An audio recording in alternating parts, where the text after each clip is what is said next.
Hey Waffle Gang, I do hope you are well. My name is Mark and today we're checking out some more Reddit stories, and if you do love a Reddit story, why not consider hitting the like, subscribe, maybe that notification bell too, and let's crack on with today's first story.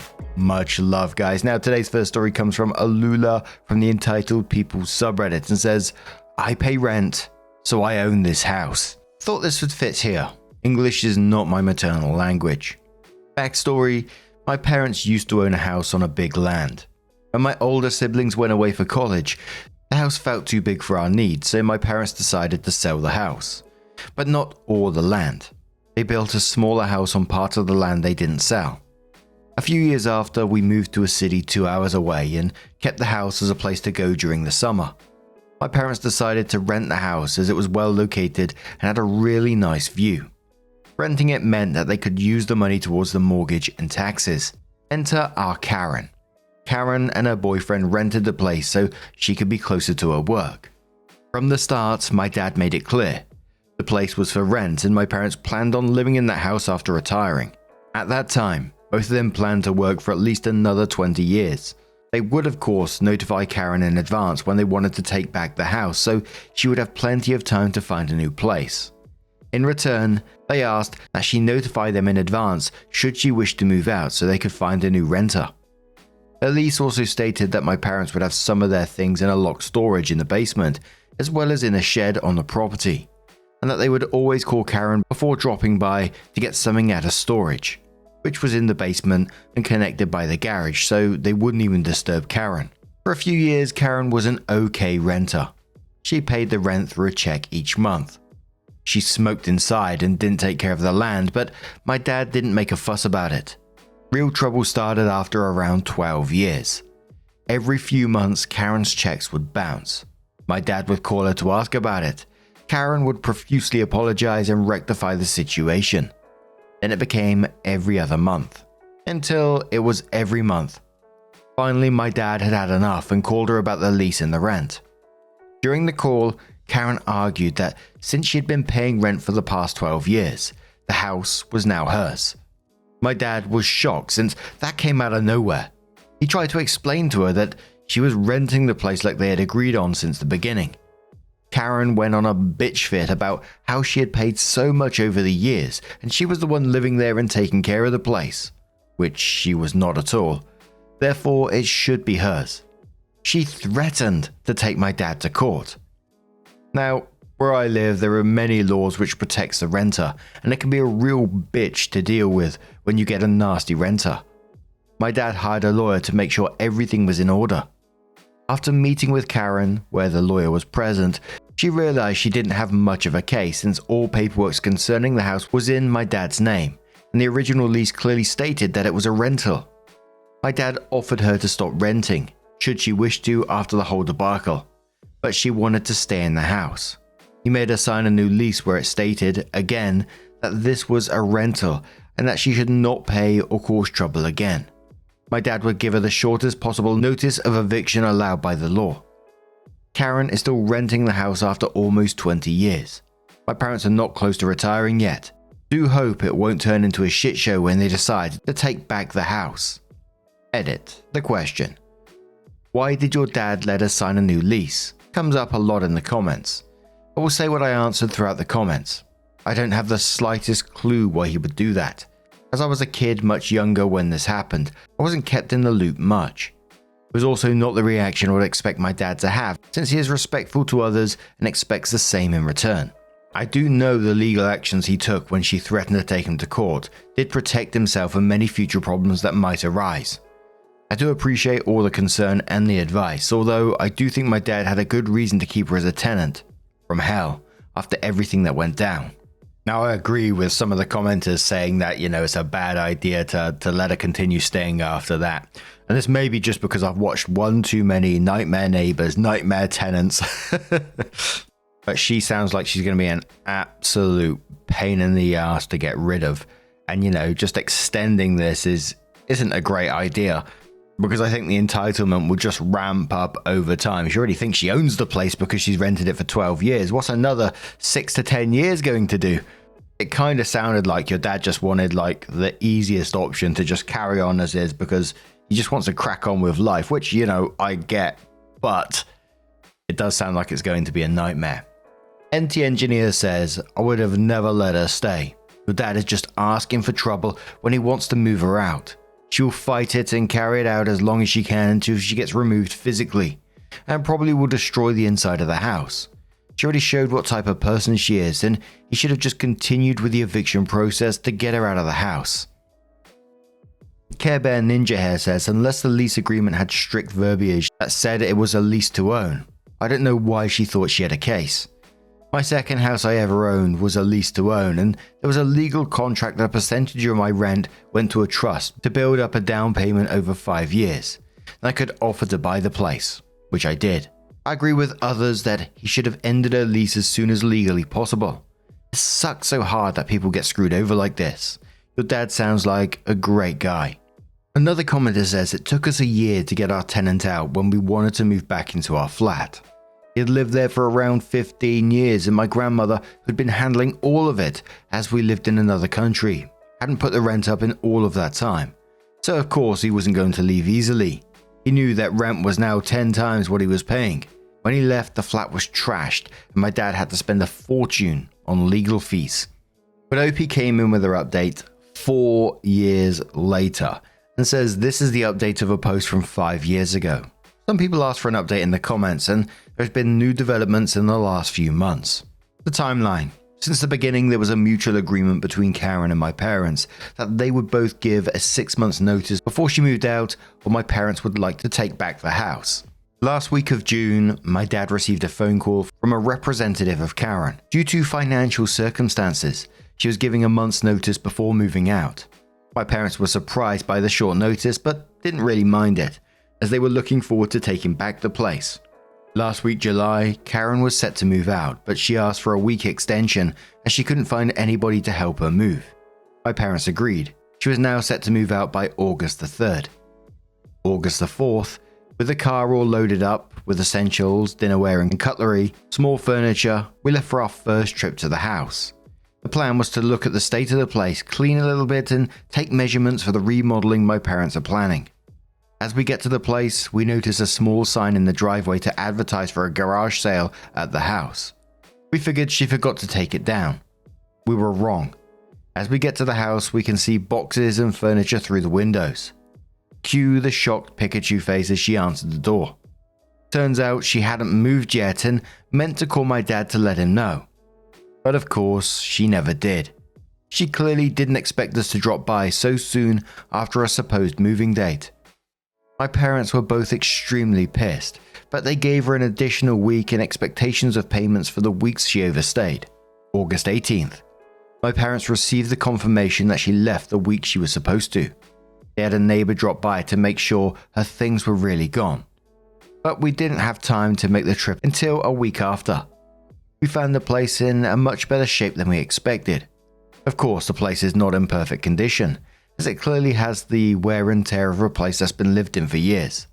It needs a good cleanup, some fresh paints in most of the rooms, and a lot of work on the land.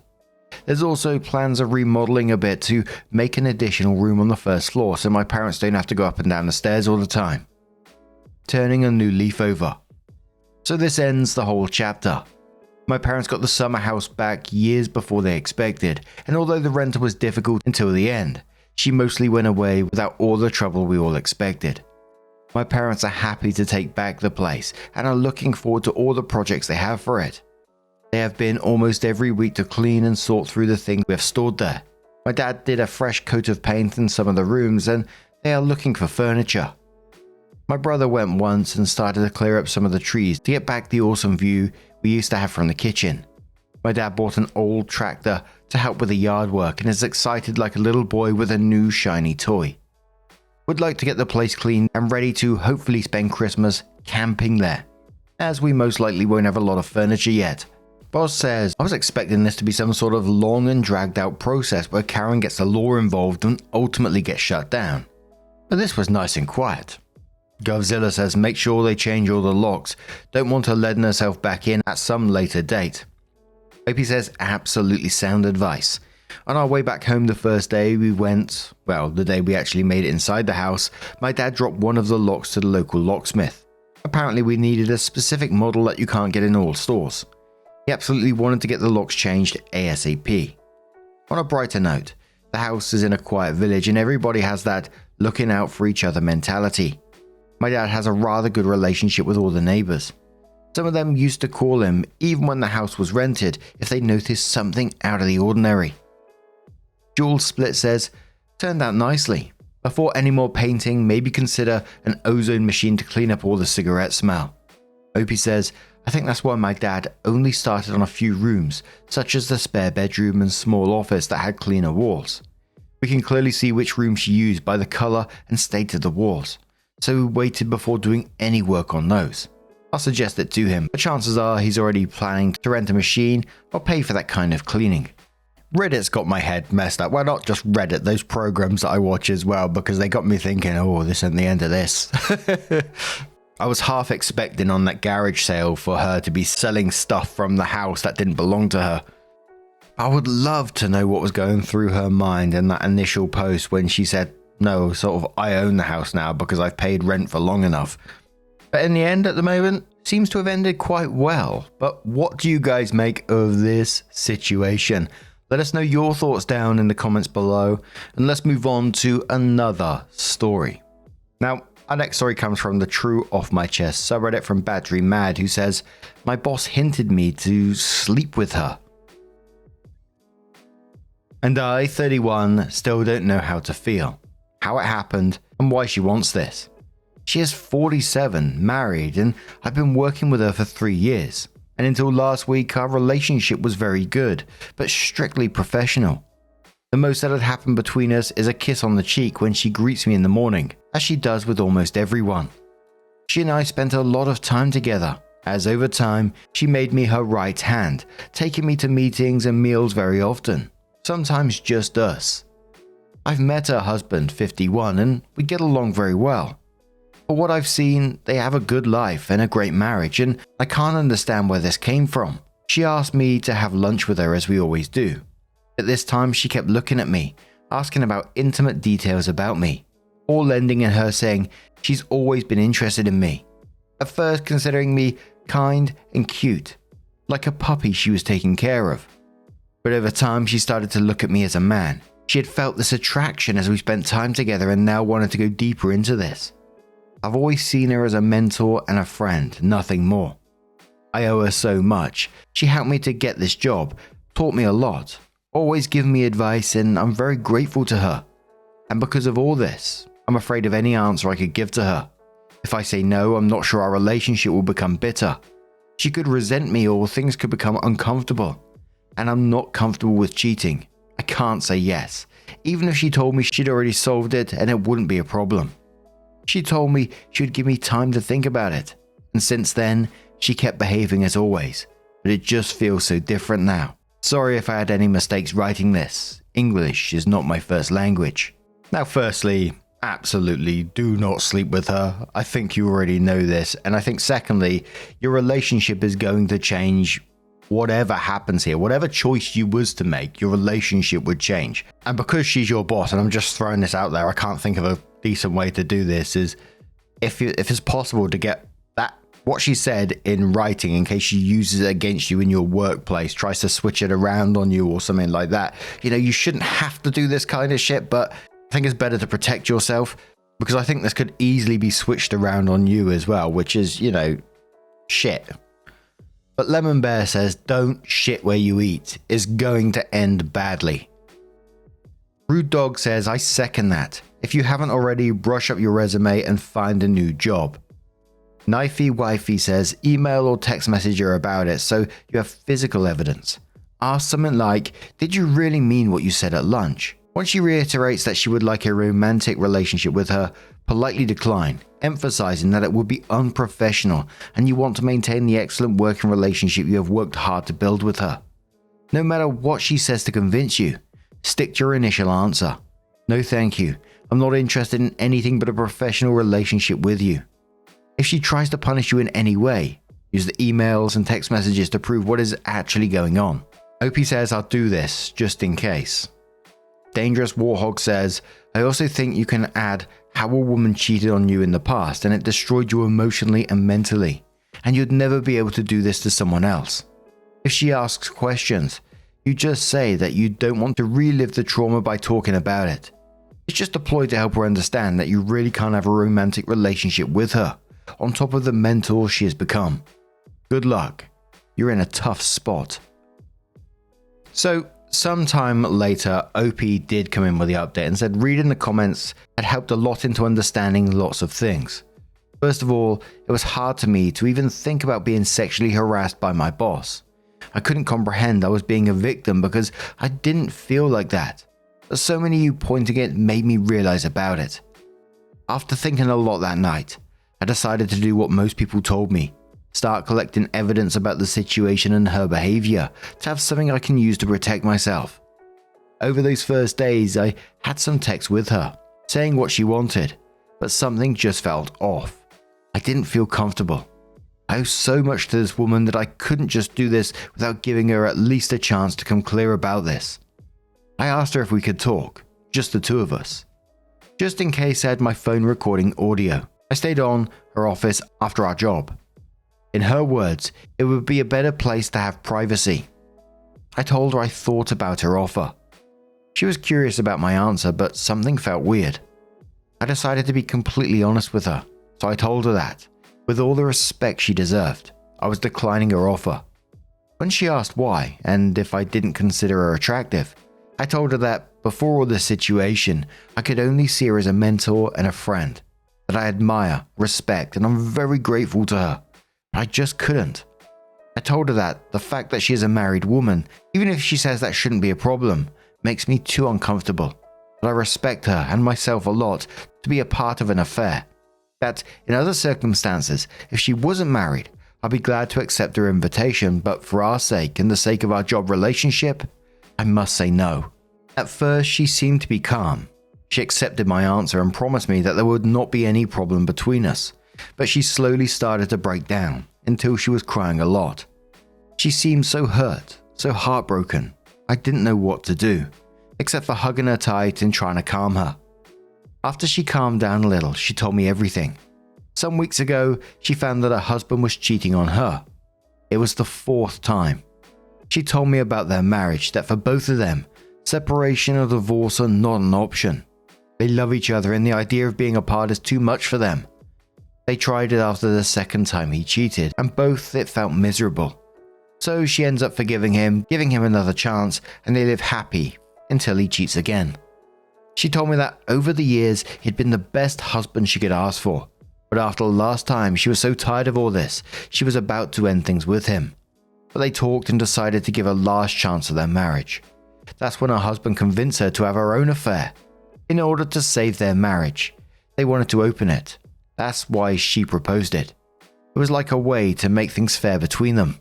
She explained to me that she decided to ask me, as I was the only one she could trust enough to ask for something like that, and she hoped that after all we have done together, I could at least think about it without creating a problem or telling anyone.